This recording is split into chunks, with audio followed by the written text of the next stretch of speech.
morning, and we will be in Daniel chapter 7, the very end of it tonight. We'll sum up chapter 7 and we'll get to chapter 8, which is just as is just as much a can of worms as 7 was. We ended up last week talking about the difference between the Son of God and the Son of Man, and how it has in our minds, if we're not careful, it flips its meaning.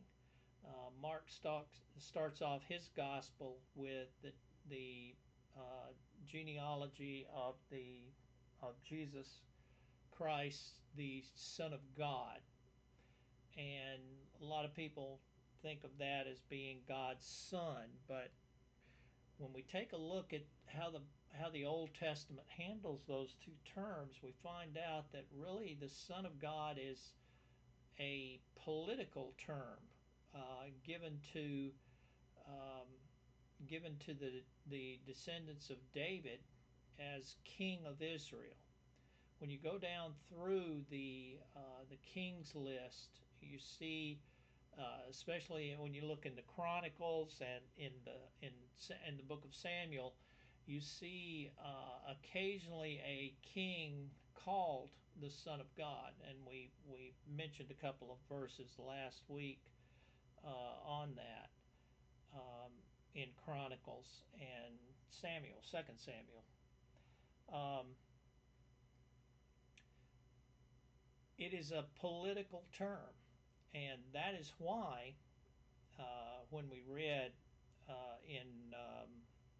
in Matthew last week, when Jesus was standing before Pilate, and he was answering. No, I'm sorry, it was standing before the chief priests, and the chief priest asked him if he was the Son of God, the Messiah. And Jesus, instead of answering directly, Jesus said, "You say I am." And that didn't cause the chief priest a lot of trouble when Jesus said that, because the king that they expected was going to be in David's line, and Jesus was of the house of David. So for him to make the assumption, make the assertion that he was the Son of God to take David's throne, that was not a big thing. I mean, they thought he was wrong. They were looking for a different Messiah. They were looking for the second coming Messiah to be the Son of David that would take David's throne. But that didn't cause the chief priest a problem. When you read that verse in Matthew, it wasn't until Jesus said, "Yeah, but," after that, he said, "You say that I am." But then he referred to himself as the Son of Man. And at that point, the chief priest lost it. He tore his clothes. He said, "This man is a blasphemer. He deserves death." It was that reference that he had a problem with. And that's the difference between the Son of God as the ruler, the rightful king, the anointed king of Israel, and the assertion that Jesus was the Son of Man that we reference in Daniel chapter 7, because that's exactly what not only Jesus meant, but the chief priest took as what he said. When Jesus said, "I am the Son of Man," that he lost it, because the Son of Man in Daniel is a divine being. No man can go into heaven. No man can stand before God, and no man can sit at the throne beside God unless he was divine. And that is what flipped the chief priest out. He lost it. Son of God, not a problem. We don't think you're the Messiah. We don't think you're the next king. But the Son of Man, that's another thing. And he lost it. He lost it completely. So we always want to keep that in mind, the difference. And now when you read the New Testament, always keep that in mind. When Jesus refers to himself as Son of Man, he's speaking of himself as the divine part of the Trinity. That's what he's referring to him when he speaks of himself as the Son of God, or other people refer to himself as that. He's talking about the political office that he will eventually take. So keep that keep those two keep those two apart. We also finished up with that little horn of the fourth beast, and we quoted in verse 25 in chapter 7, speaking of that little horn in that final beast. He shall speak words against the Most High, and shall wear out the saints of the Most High, and shall think to change the times and the law, and they shall be given into his hand. That I had not seen that verse before in this light. But he shall seek to change the times and the law. The little horn, the coming Antichrist, will seek to change the times, and that is the appointed times of the Old Testament, the appointed times that God marked on his calendar in Leviticus and Deuteronomy. Those appointed times, Shavuot, Sukkot, all the 7 feasts of God, that God said, you shall remember this through all generations. He will seek to change those. And if we look, it's already happened. There are very few churches that mark the biblical calendar. They're very few. We come close at Easter, but this Easter we missed it by about a month. Passover was about a month behind Easter. So that's already happening. And of course, changing the law, there's a lot of churches these days that say we have the Old Testament has completely been nailed to the cross and we don't have to deal with it. It's the New Testament that we deal with. So the things that the Antichrist is working on are already happening.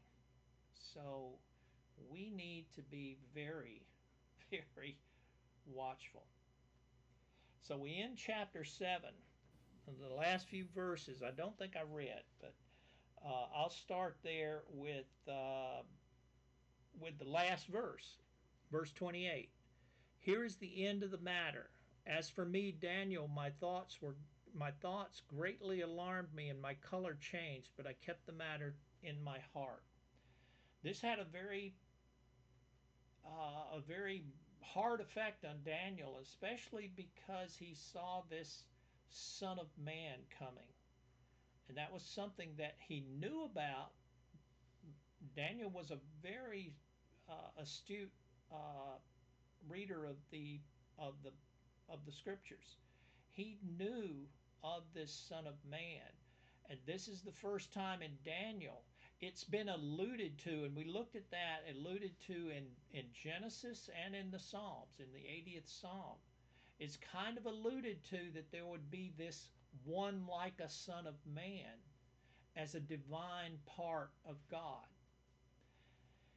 But now it's right there in his face. The vision that he saw said it specifically. There will be one like a Son of Man that comes from the clouds and is seated at the right hand of the Ancient of Days. That was hard for him to imagine. That was very hard for him to imagine, because worshiping a man was something that was just unthinkable in Judaism. And yet here was this divine man. So you see Daniel's real problem there. His real problem is, I don't know how to handle this. So so now we got another vision coming up. And in chapter 8, remember, we're going to switch to Hebrew. Chapter 1 was in Hebrew, chapter 2 through 6 is in Aramaic, the Gentile common language. But now in chapter 8 we're going to switch back to Hebrew.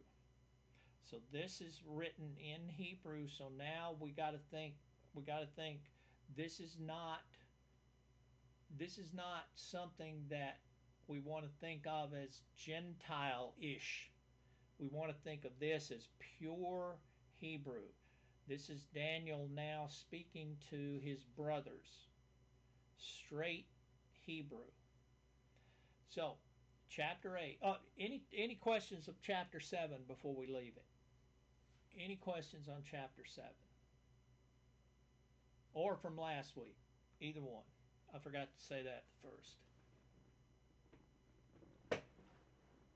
And there's no stupid questions, Bonnie. Okay. Chapter 8. Verse 1. In the third year of the reign of Belshazzar, a vision appeared to me, Daniel, after which appeared to me at the first. Now, remember, we're going, the first part of Daniel was pretty much history with some prophecy. Now we're switching to prophecy. And yes, it's going to bounce around. Remember, when we were reading in, started with Daniel 7, the first verse of chapter 7. In the first year of Belshazzar, king of Babylon, Daniel saw in a dream. Now in verse 8, we start in the third year of the reign of Belshazzar. So we're talking a couple of years, 3 years here between these two visions. In the third year of the reign of King Belshazzar, a vision appeared to me, Daniel, after which appeared to me at the first. That word of vision is it's not the same word as the vision that he had in chapter 7. It's a hazon, which is like a revelation.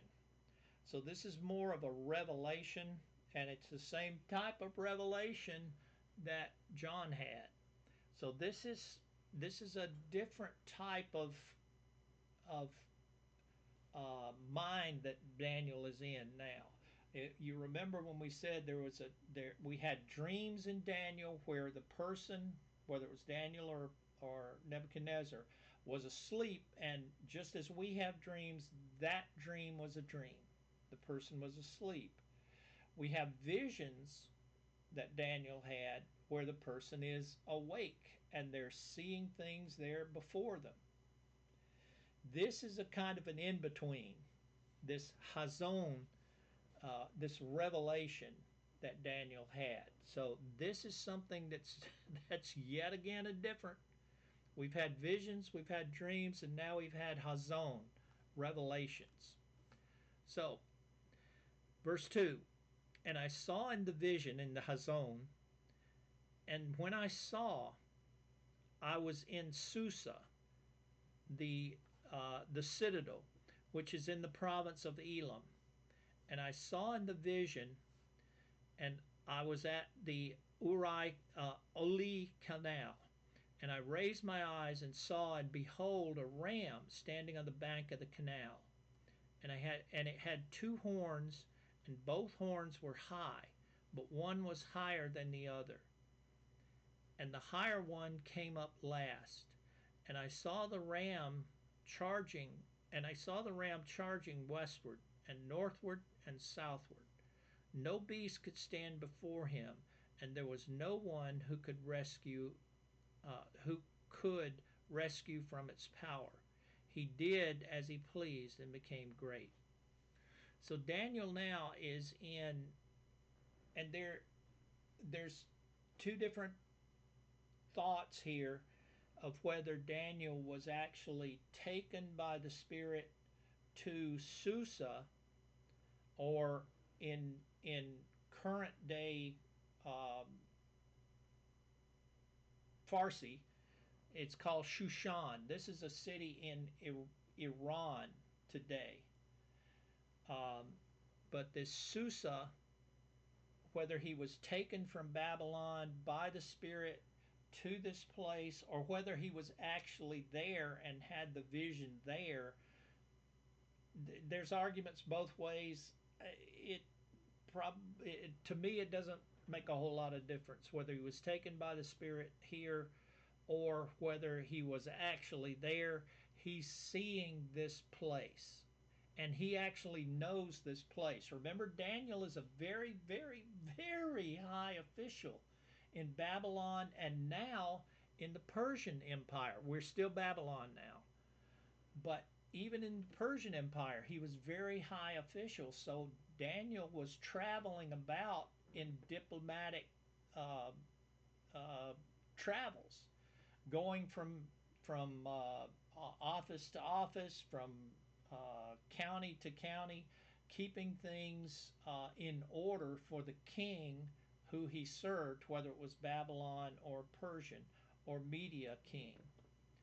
So he could have been in Susa. There is no doubt because he has been there before. He recognizes the place. He is either there or he's there in the spirit, but it to me it doesn't make a whole lot of difference.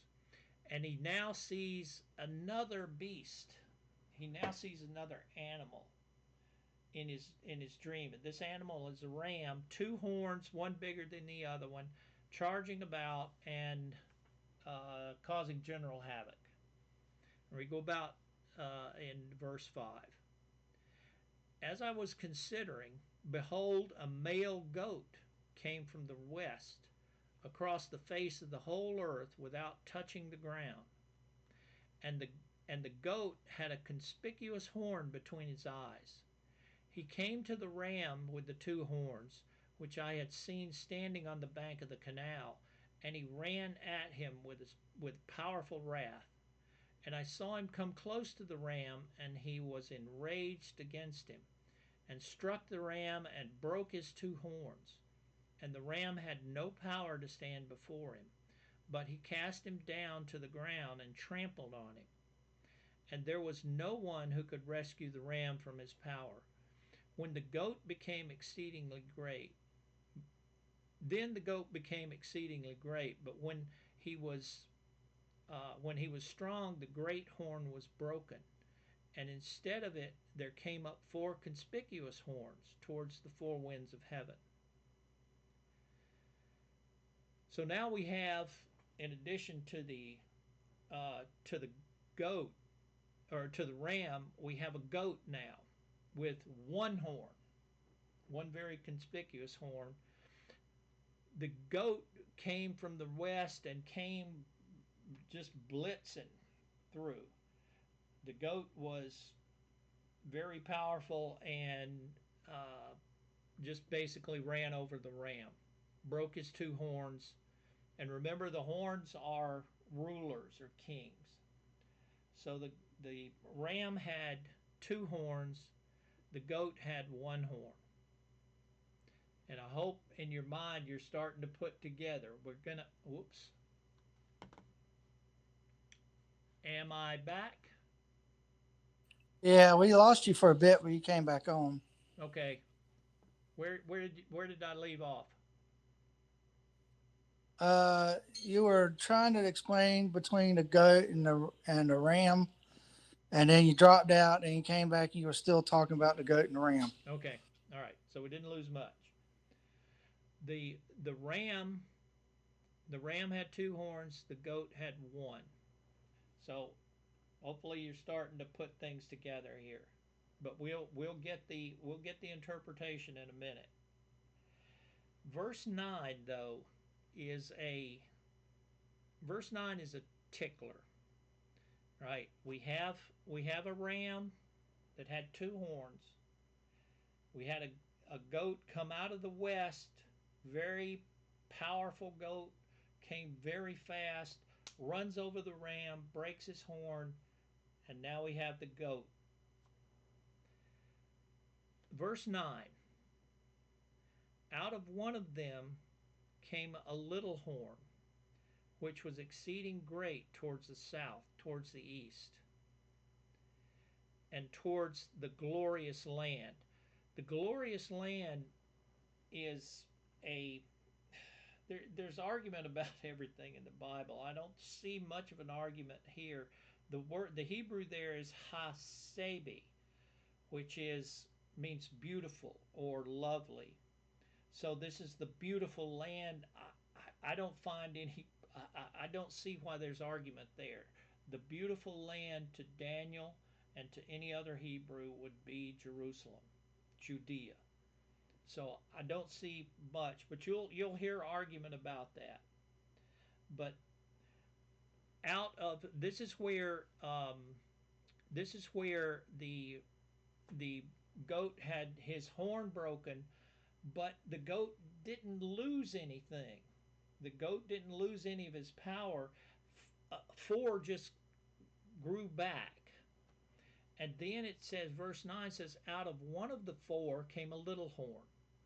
All right, important later on. And I wanted to mention about the glorious land. It's exceeding from the south, the east, and towards Jerusalem. Verse 10, it grew great, even to the host. 10 is worse. 10 is a hard one. It grew, the little horn grew great, even to the host of heaven. And some of the host and some of the stars it threw down to the ground and trampled on them.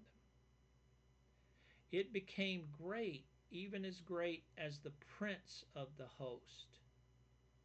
And the regular burnt offering was taken away from him, and the place of the sanctuary was overthrown. This causes a lot of problems, and I'm sure you can see here. We have out of one of these horns comes a little horn that is exceeding great. It's I guess would be greater than the original horn it came out of, but it grew so great that it affected the host of heaven, and some of the host and some of the stars, think angels, some of the angels were thrown down to the ground and trampled on them. Can you see a problem here? Can you see a problem here? Tons. What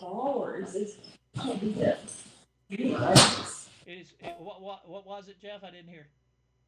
I see tons of problems with it. Yeah, yeah. I wonder, are there two of these little horns?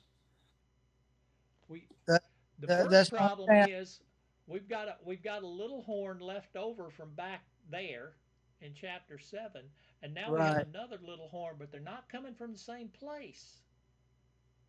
right, Yep. and So and that's to, I'm seeing like there is a horn, a precursor horn, and then there's a ladder horn that comes up. That's what I'm seeing. reading the Bible for what it is, reading word for word, we've got two horns and they're different. One of them comes first and one of them comes later on. Right. That's the only way I can read this. Yeah, it kind of has something similar going on in Zechariah, where you have the two women with the stork, and so there's something very similar about this one abomination, and then the other one rising up after it. Yep. So I'm seeing a pattern personally. Yeah. There's something going on here, and this is difficult because this horn, who is a human ruler, apparently is so great that he affects the hosts of heaven to the extent that he stops the sacrifices and the sanctuary is overthrown. That is not believable. How Well, can that happen? Antiochus and Tiffany's did exactly that. Right. Don't jump the gun. Yeah. Yeah, I'll be quiet. Yes. Yes. And this is what makes Daniel such a problem to the humanist Christians who don't believe the Bible is a revelatory depiction of God's word. That Daniel in 500 ish BC got this message from God in a vision, and then later on it happens word for word. A humanist cannot believe that, and that's the reason that Daniel is such a thorn in the side of the humanist Christians, the Christians that believe that the Bible is a really good book and Jesus was a great guy. It is such a thorn in their side because if Daniel is true and was written when it was supposed to have been written, when Daniel was in Babylon in the late 600s and early 500s, then he saw the future as if he were reading it in a history book. And that's what makes it so Yeah. For Christian. stupefying to them. If they were real Christians, they wouldn't have a problem with it. If they believe that the Bible was the Word of God, that's no problem. To us, it's not a problem. To us, this is just proof right here that the Bible is the Word of God. How could he have known this in this detail? In this detail. So let's go on and we'll see the detail coming out. We will see it. So we've got now another little horn which is just as obnoxious as the other one. But he somehow has gotten into heaven. So we'll have to hold on to that and wait like Daniel did. Because Daniel's going to have a problem with this too. How I've got one like the Son of Man who is coming into the presence of God, and now I've got a human ruler who's going up to heaven and causing problems with the host of heaven. Daniel's mind is coming apart here. All right, so we'll pick up on our reading, and a host, starting in verse 12, and a host will be given over to it together um, with the regular burnt offerings because of transgression, and will throw to the ground, and will act and prosper. Then I heard a holy one speaking, and another holy one said to the one who spoke, "For how long is the vision concerning the regular burnt offerings? The transgression that makes desolate." Yeah, you've heard, if you've read Revelation, you know that phrase, the the transgression that makes desolation, and the giving over of the sanctuary and the host to be trampled underfoot. And he said to me, the Holy One said to me, for 2,300 evenings and mornings, 2,300 days, and then the sanctuary will be restored to its rightful place. Verse 15.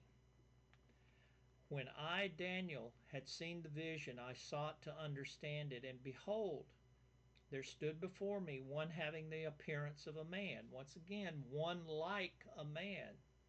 It looks like a man, but not exactly.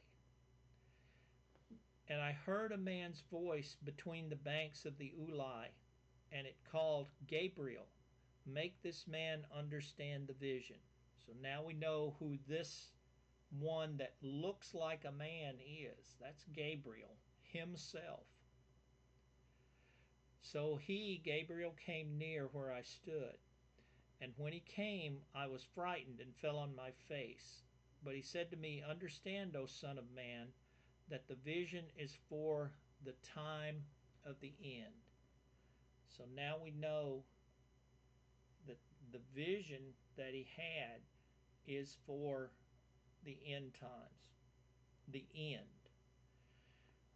Verse 18, and when he had spoken to me, I fell in a deep sleep with my face to the ground.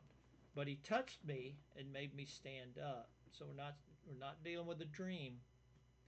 And he said, Behold, I will make known to you what shall be at the latter end of the indignation, for it refers to the appointed time of the end. As for the ram you saw with the two horns, these are the kings of Media and Persia. It can't get more clear than that. These are the kings of Media and Persia, the two horns. The goat is the king of Greece. It can't get more specific than that. And the great horn between his eyes is the first king of Greece.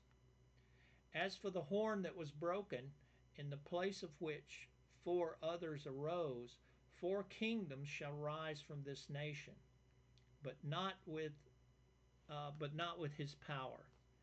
And at the latter end of their kingdoms, when the transgressors have reached their limit, a king of bold face, one who understands riddles, shall arise. His power shall be great, but not by his own power. And he shall cause fearful destruction, and shall succeed in what he does, and destroy mighty men and the people who are the saints. By his cunning he shall make deceit prosper under his hand, and in his own mind he shall be great. Without warning he will destroy many. He shall even rise up against the prince of princes, and he shall be broken, but not by human hand. The vision of the evenings and the mornings that has been told is true. This is important. But seal up the vision, for it refers to many days from now. So Gabriel tells him what the interpretation is, but he tells him to seal up the vision, for it's not for this time. So Daniel's writings were not made public. They were not made public for quite a while because Gabriel told him to seal them up. And I, Daniel, was overcome and lay sick for many days. Then I arose and went to the king's business, but I was appalled by the vision and did not understand it. He didn't understand it because he was talking about sometimes in the future. This becomes very clear when we read, and it's not these the book of Maccabees is not in the Protestant Bible, but it is in the Roman Bible and in the Orthodox Bible. And I need to read to you from Maccabees. This is I don't have a Roman Bible. I have a Orthodox. The the book of Maccabees is canon to all Catholics, Roman and Eastern. So the vast majority of Christians, this is canon. Even to us, the book of Maccabees is true. Whether it's divine or not, that's an argument for another day. But if we start reading in First Maccabees, and if you don't have a Roman Bible or an Eastern Bible, you can find in Bible Hub online or any of the other Blue Bible or any of the other Bible references, you can find the book of Maccabees in there to check this out. But this is the first chapter of the book of Maccabees, starting at where am I starting? At I think in the 7th verse. Hang on a minute. I'm ahead of my notes. Yeah, 7th verse. So this is the book of Maccabees in the 7th verse. After Alexander reigned, and there's no argument that that great horn in Greece was Alexander the Great. The the the mighty great horn of of the uh, of the goat um, was Alexander. Alexander died young. He died very young, 33 years old. Some say he was poisoned. Some say he died of a sickness, typhoid, anyone, name any disease. Uh, he died young, and his four four generals um, took over for him. Alexander was a very good commander, and he had his army structured so that if he was killed in battle, and Alexander was not one of these generals that led from the back, he was always up front. He planned if he was killed, his generals could take over his empire without a without missing a beat, and they did. And they divided the kingdom into four regions, and each one of them ruled over that region. So these weren't four, and they ruled together. So they met regularly. They kept the empire intact. So that's where we are here in verse 7. After Alexander reigned for 12 years, death claimed him. Then his servants began to rule, each in his appointed place. They put on crowns after he died, and their sons for many years after them, and the evils that they called multiplied on the earth. All right, verse 10. A sinful root came forth from them, Antiochus Epiphanes. Yeah, there we go, Jeff. The son of Antiochus the king, who was a hostage in Rome. He began his reign in 137, the year of the king of the Greeks. In those days lawless men came forth from the sons of Israel, and they pursued many, saying, "Let us make a covenant with the Gentiles surrounding us, for ever since we were separated from them, many evils have found us." This proposal found favor in their eyes, and some people eagerly desired to enter into the agreement. So they went to the king, and he gave them authority to observe the ordinances of the Gentiles. Then they built a gymnasium in Jerusalem according to the customs of the Gentiles, and made themselves as uncircumcision. So they fell away from the holy covenant, yoked themselves with Gentiles, and sold themselves to do evil. Thus the kingdom was prepared before Antiochus, and he determined that he would reign over the land of Egypt, so to rule two kingdoms. Thus he entered Egypt with a strong multitude of chariots, elephants, cavalrymen, and a large army.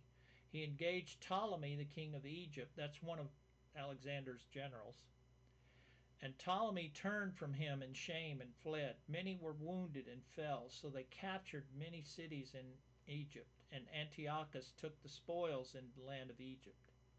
After he conquered Egypt in the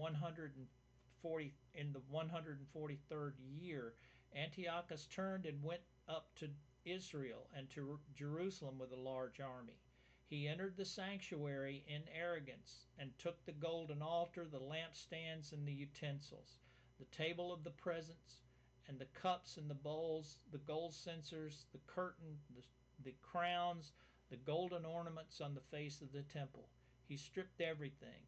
He took silver and gold and everything costly and the hidden treasures that he found. Taking all these things, he departed for his own land. He committed deeds of murder and spoke with great arrogance. There was a great mourning everywhere in Israel.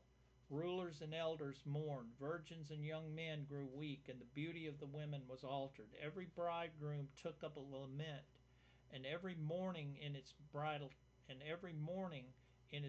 chamber. The land was shaken for its inhabitants, and all the house of Jacob was clothed in shame. After 2 years, the king sent a revenue official to the cities of Judah, and he entered into Jerusalem with a large army. Antiochus spoke peaceable words to them with deceit, and they believed him, and they fell upon the city suddenly and struck a great blow and killed many people from Israel. He took spoils from the city and set it on fire and tore down houses and the city walls. They took captive the women and the children and took possession of the animals. When they built the city of David with a great and strong wall and mighty tower, it became their citadel. They placed there a sinful nation of lawless men, and they became strong within it.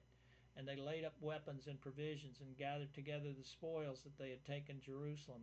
And when they returned there, it was like a great snare, and it became an ambush against the sanctuary, the evil accuser against Israel continually. They shed innocent blood around the sanctuary. They defiled the sanctuary.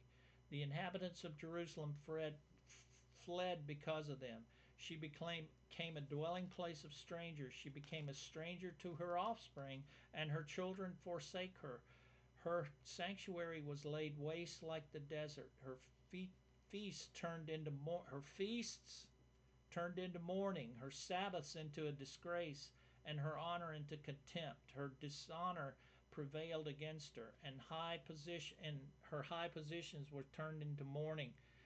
And then the king wrote to all his kingdom and said that they were all to be his one people, and that each one was to forsake his custom.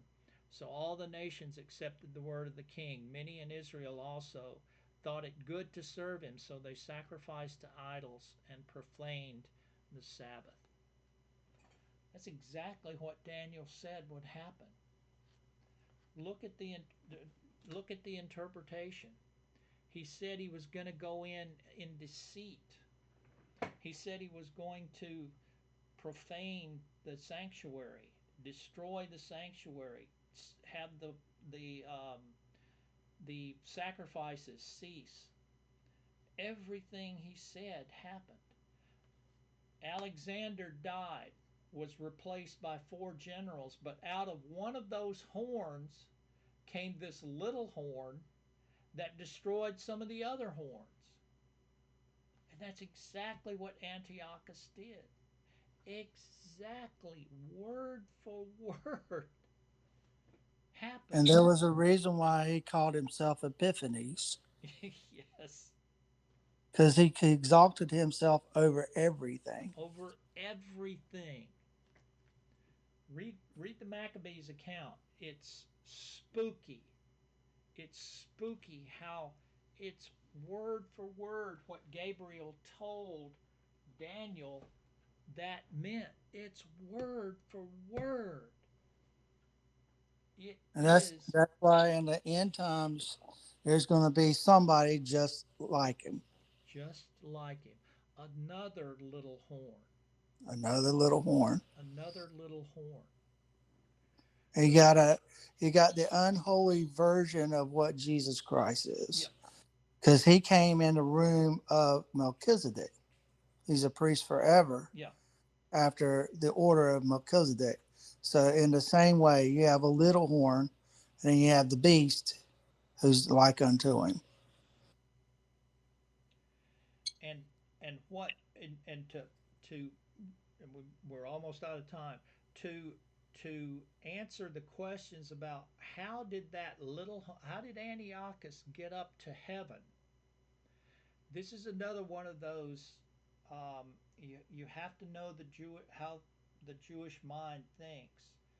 They think in terms of spiritual versus flesh, the spiritual versus the worldly, and they see a duality. What happens in the spirit world happens in the flesh world.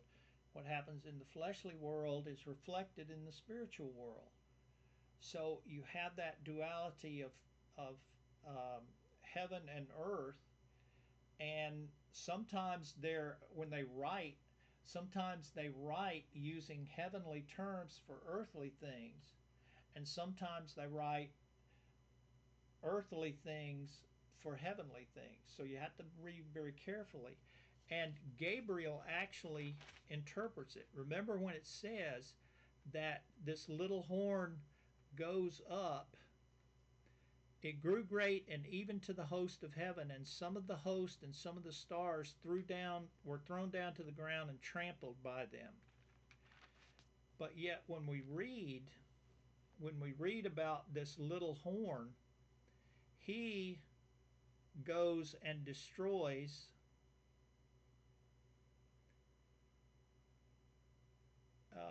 his power shall be great, but not by his own power. He shall cause fearful destruction and shall succeed in what he does and destroy mighty men and the people who are the saints. That's what the vision was showing. It was showing, it was using heavenly words, the heavenly hosts, which are the chosen of God in heaven, for the chosen of people on the earth.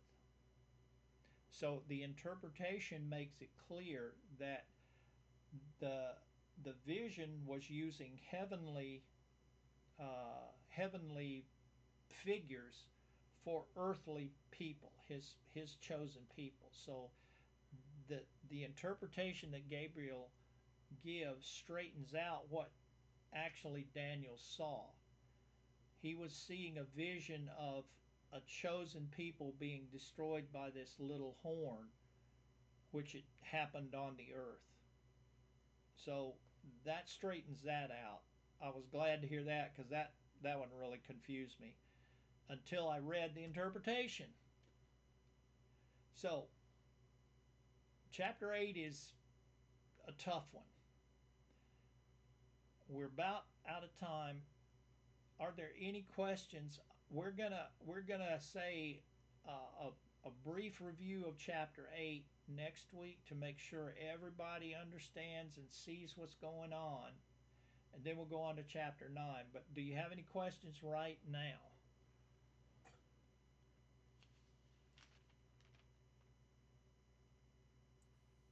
You want to start that over? I'm sorry. I said, you want to start that over? Yeah, we'll go over chapter 8 until everybody's satisfied that they understand what's going on.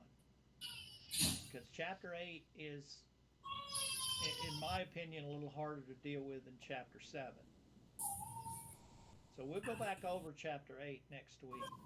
Everybody read it again, hearing what we said today and understanding that we're talking about Greece and the Media Persian Empire, represented by the lamb, the goat, and the ram, and the horns are the leaders of them.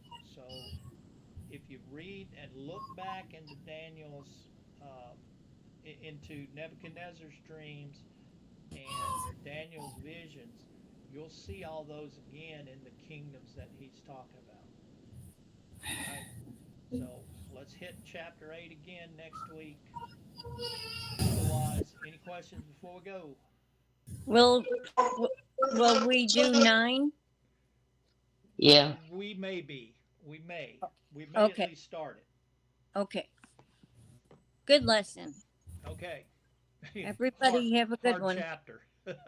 Yep. Have a great weekend, guys. Yep. Thank you, Norma. Goodbye, Bye, everyone. y'all. Great week, everybody.